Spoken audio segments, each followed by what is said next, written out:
Hi folks, it's Max from High on Android.com, where we get high on Android every day. Anyway, I've finally got my Nexus 4. It's here after I ordered it like 2 months ago. Is it really worth it? It's definitely worth it. I actually paid $100 more just to get the 8GB version. You can actually get it now on Amazon for like $600. What a ripoff, right? So you know, there is some problems with Google and LG not having enough inventory, and also this is kind of very similar to LG's Optimus G, and you know, that's probably another reason they're not making that many of them, because it's competing directly with the Optimus G. So let's go take a look and unbox this. I finally got it, so yeah, let's do this. Alright, so let's go ahead and unbox this bad boy here. I've got my Swiss Army thingy, like, actually it's a Gerber knife here. Let's open it up, and this is the 8GB model. You can actually pick up how much is it? The 16GB model too, just $50 more. Again, you can't really get hands on one unless you order it really quick online, and I don't know, it's definitely worth it if you can get your hands on one. Then again, you know, it's hard to get hands on one. So also, this does come with the latest Android 4.2 obviously, and let's unbox it real quick.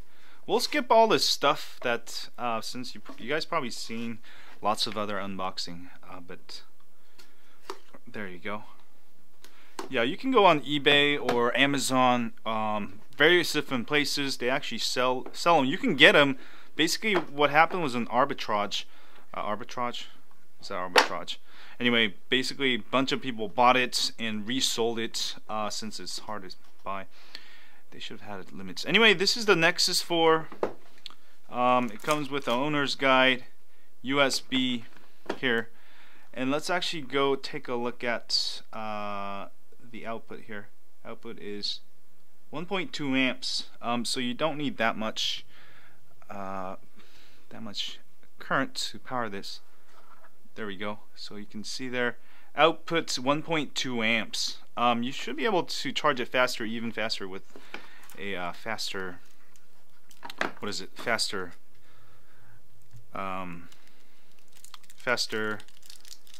charge, higher current adapter.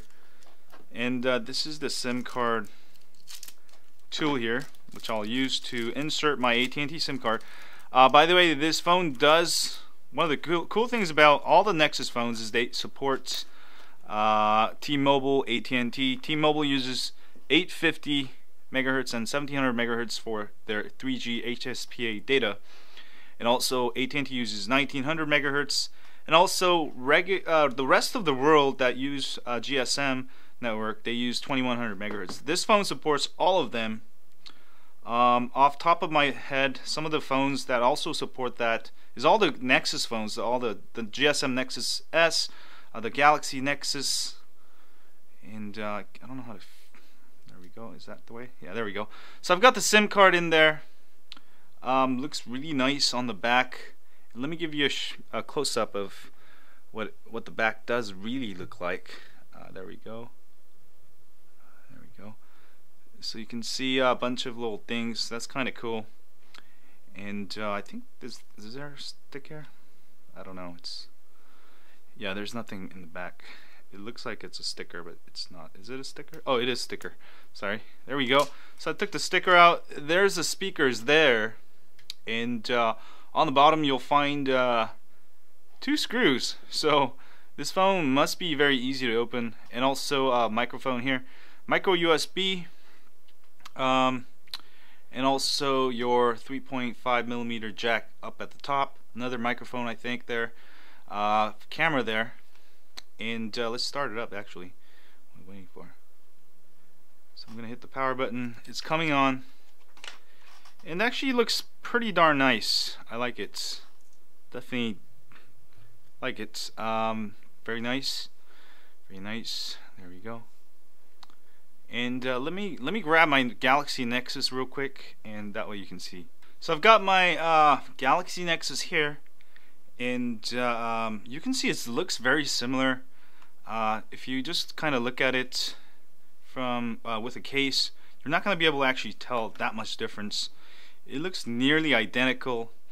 The screen, of course, is a little bit curved down here on the side, so it's a little bit fancier, I guess. And the side is, the volume button's there, and the back, the camera is a little bit different position there, as you can see.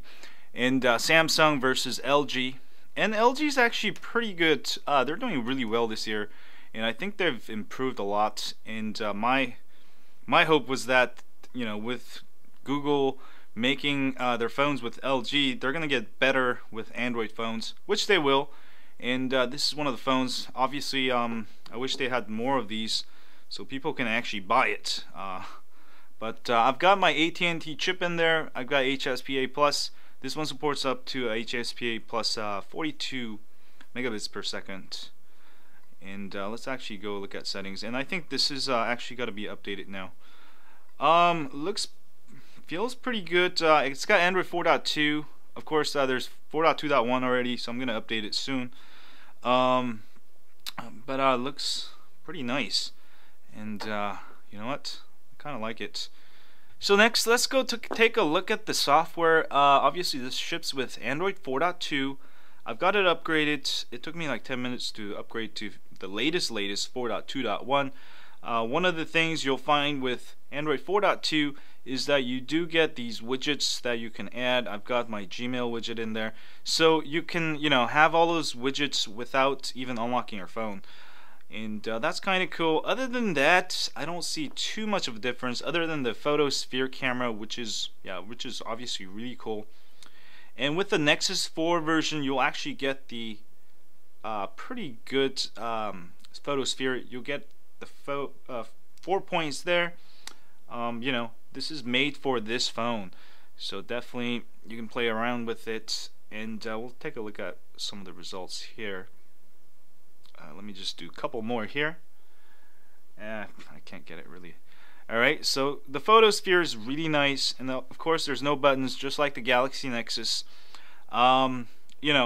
If your point is to get a phone with the latest Android 4.2.1, you don't really need to get the Nexus S, because you can get ROMs like CM 10.1 or AOKP. And also there's a bunch of ROMs for like phones like Galaxy S3, Galaxy Note 2, 1X. All those phones you can get the latest 4.2.1. So also the problem with this one is that the highlight of this phone is that you do get the Android 4.2 and all of those new things, but you can't get your hands on one. It's been already 2 months, and you can already get all of these features on the other phones. So honestly, I don't think they did the right job of marketing these or having enough inventory. Obviously, it's a problem. And also, if you're already on contract with AT&T or T-Mobile, then this becomes a super great deal for $299 for the 8GB and $349 for the 16GB. Again, if you can get your hands on one. But also another thing you should remember is that this one does not come with a removable battery, nor micro SD card slot, meaning you're stuck with if you use your phone like the whole day and you don't have access to a power source, you're gonna run out of battery. You're not gonna be able to use your phone. So that's a huge problem.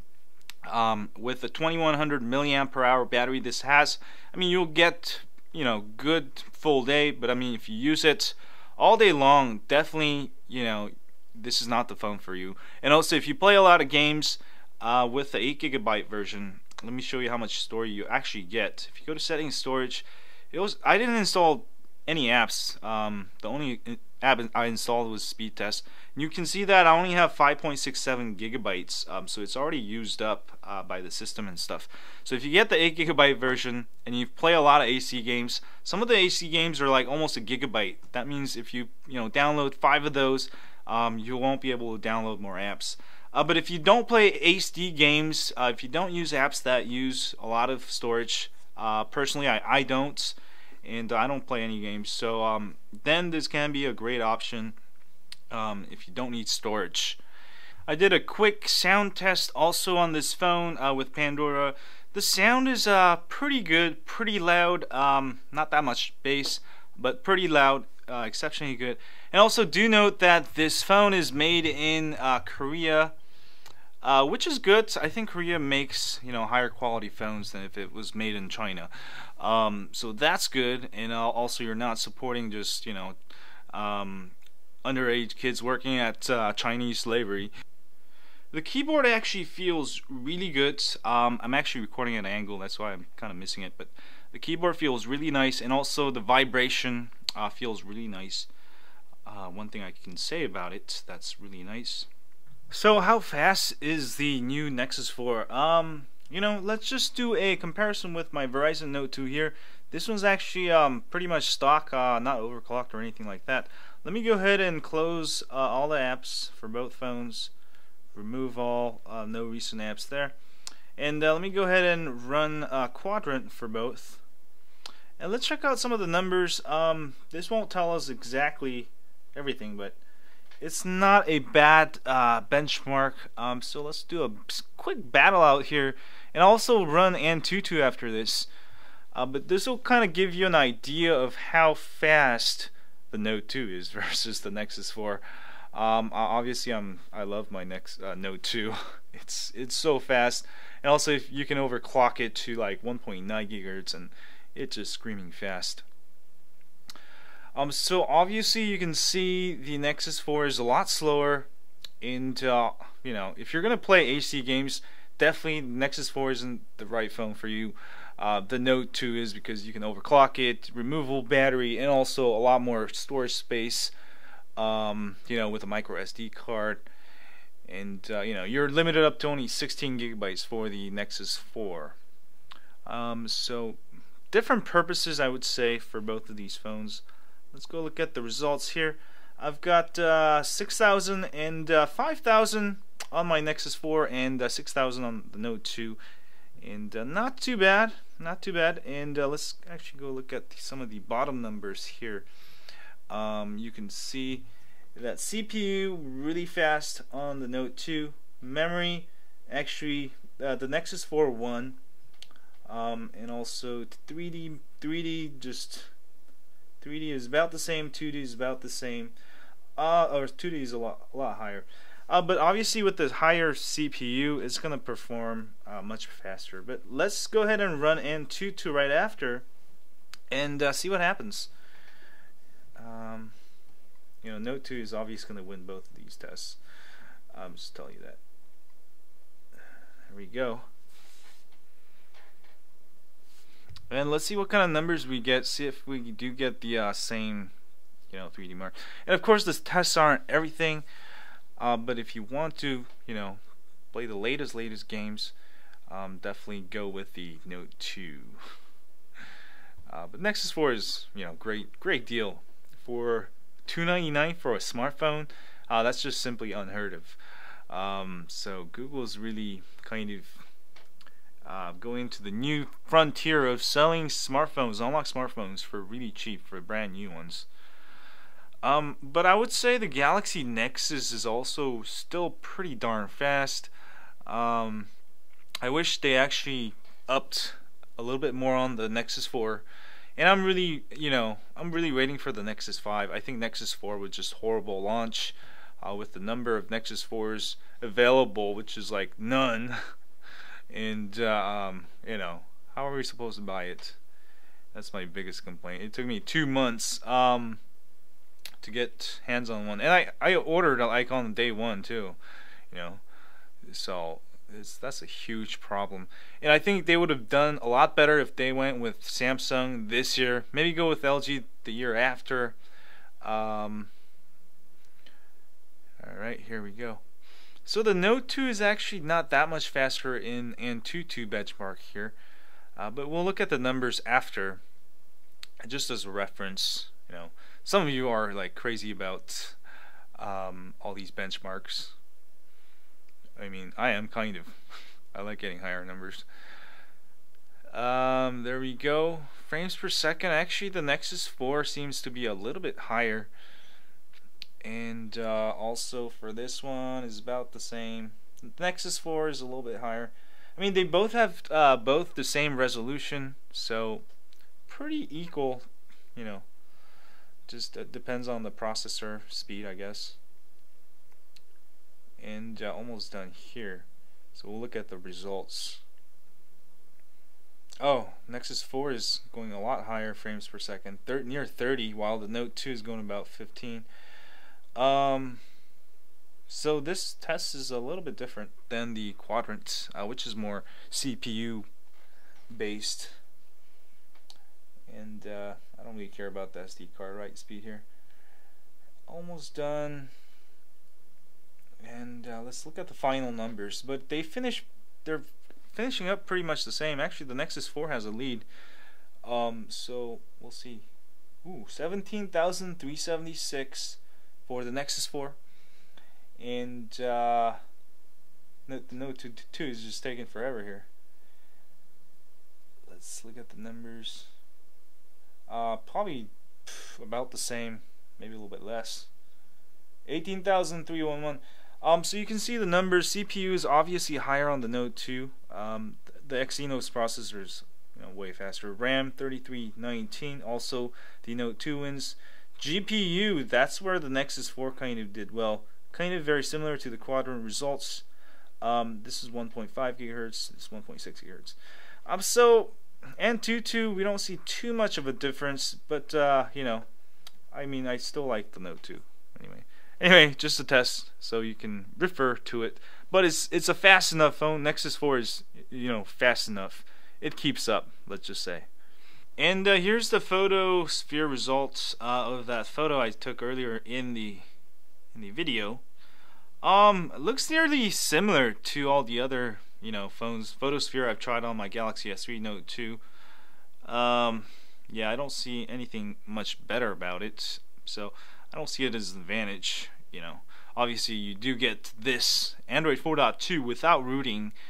So if you don't like rooting, then maybe it can be an advantage. Overall, I do like this phone. Obviously, by now, Android 4.2.1 is available for many other phones, including the Galaxy S3 or the Note 2. So the advantage of this phone was that it had Android 4.2 before any other phones. But the fact that LG and Google failed to supply enough of these made it so now it's kind of like it doesn't make sense. That advantage is gone. But still great phone, great price if you can get your hands on one. Obviously, it's gonna. I think the waiting list is like two months right now, and also it's already sold out. So even if when they say it's available in stock on Google Play Store, it's gonna take you another 2 months to get it. So I don't know. It's a total failure as far as having enough of these so people can actually buy them. But otherwise, great deal on a smartphone. Again, think about some of the stuff that I talked about: storage space, non-removable battery, and also the screen's big enough. But I love my Galaxy Note 2. It allows me to do a lot more things, and also the multi-view. I mean, I can be more productive and a lot easier to type. I'm not trying to sell you Note 2, but if you haven't tried the Note 2, definitely try both phones out and decide for yourself. But my money goes to the Note 2 right now. It's just simply the best phone in the world. And Google should really add that multi-window feature to standard Android, which would be nice. Anyway, that's it. Anyway, thanks you guys for watching this video. If you like this video, as always, don't forget to hit that like button here, subscribe button down there, and also share this with your friends on Twitter, Facebook, or Google+. And I'll have a new site coming, nexus4root.com. That's where I'll be putting all the rooting videos, and I'll have another YouTube channel just for the Nexus 4. So it'll be exciting. Anyway, have a great day, guys, and yeah, that's it. And stay high on Android. Yeah. It's like they made this phone and they don't want you to buy this.